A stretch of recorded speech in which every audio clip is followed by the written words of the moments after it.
Azərbaycan Yerüstü Nəqliyyat Agentliyinin İdarə Heyətinin sədri Anar Rzayev. Anar müəllim, qızıldan qiymətli vaxtınızı almalı olacağam. Və siz də katibənizə deyə bilərsiniz ki, yaxşı bir pürrəngi çay hazırlasın, o rahat kreslonuzda oturub bu videomu sona qədər izləyə bilərsiniz.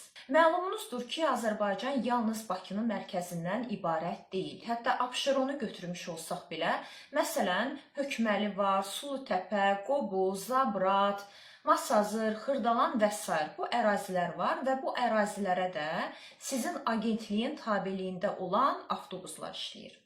Məsələn, bu avtobuslardan xəbəriniz varmı?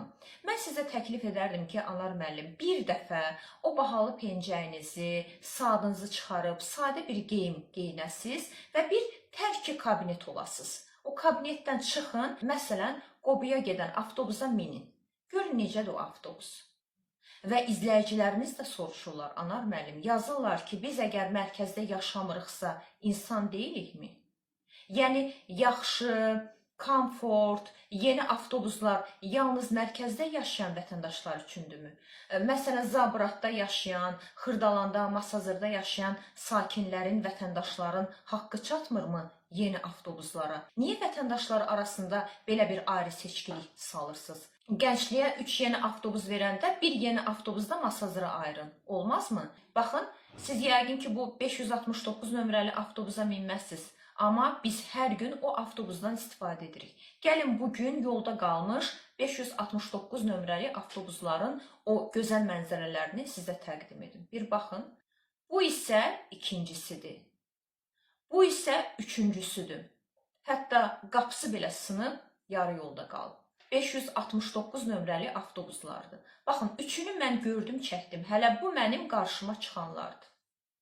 Bu isə başqa bir 569 nömrəli avtobusdur. Görürsünüzmü? Qapısı yuxarıdan bağlanır, aşağı hissəsi isə açıq qalır. Məsələn, sərnişinlər üçün təhlükəli hal deyilmi, Anar müəllim?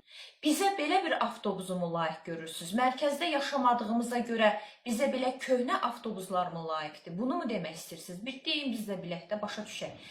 Nəyə görə? Niyə məsələn gənclikdə yaşayan vətəndaş yeni avtobusa minməlidir? Zabratda yaşayan vətəndaş isə köhnə, sınıq, salxaq avtobusdan istifadə etməlidir. Nəyə görə? Bu iki vətəndaş arasında fərqi deyə bilərsinizmi? Biz də bilək. Hər birimiz Azərbaycan Respublikasının vətəndaşıyıq. Hamımız bərabər hüquqlara malikik. Necə mərkəzdə yaşayan vətəndaşlar keyfiyyətli nəqliyyat xidməti görürsə, eyni xidməti Qobuda yaşayan, Sulutəpədə yaşayan, Masazırda, Xırdalanda yaşayan vətəndaşlar da görməlidir. Hər gün, hər səhər bu sakinlər basabas avtobusa minməli olurlar. Pullarını ödəyirlər, amma hər gün eyni əsəbi keçirirlər. Hər gün əziyyətlə o yolu gedirlər. Niyə? Müftə aparmırsınız ki, adamlar pulunu ödəyir. Amma ödədikləri pulun qarşılığında normal bir nəqliyyat xidməti görmürlər. Çətin məsələdir hər gün səhər saat 11-ə qədər, ən pik saatda bu avtobusların intervalı 5 dəqiqədən bir olsun. 5 dəqiqədən bir avtobus işləyərsə, bu qədər də basabas olmaz. Bu qədər də insanlar narazı qalmazlar. 12-dən sonra günorta saatlarında ki, sərnişin az olur, intervalı artıra bilərsiniz. Olmazmı? Mümkün deyilmi? Nanotexnologiyalar dövrünü yaşayırıq. Süni intellekt dövrünü yaşayırıq.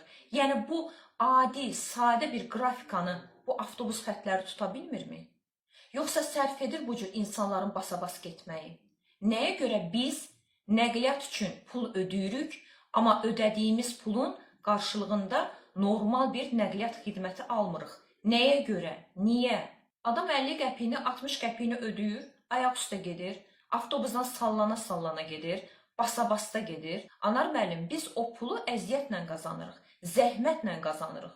Yaxşı, bəs nə vaxt düzələcək bu problem? Nə vaxt?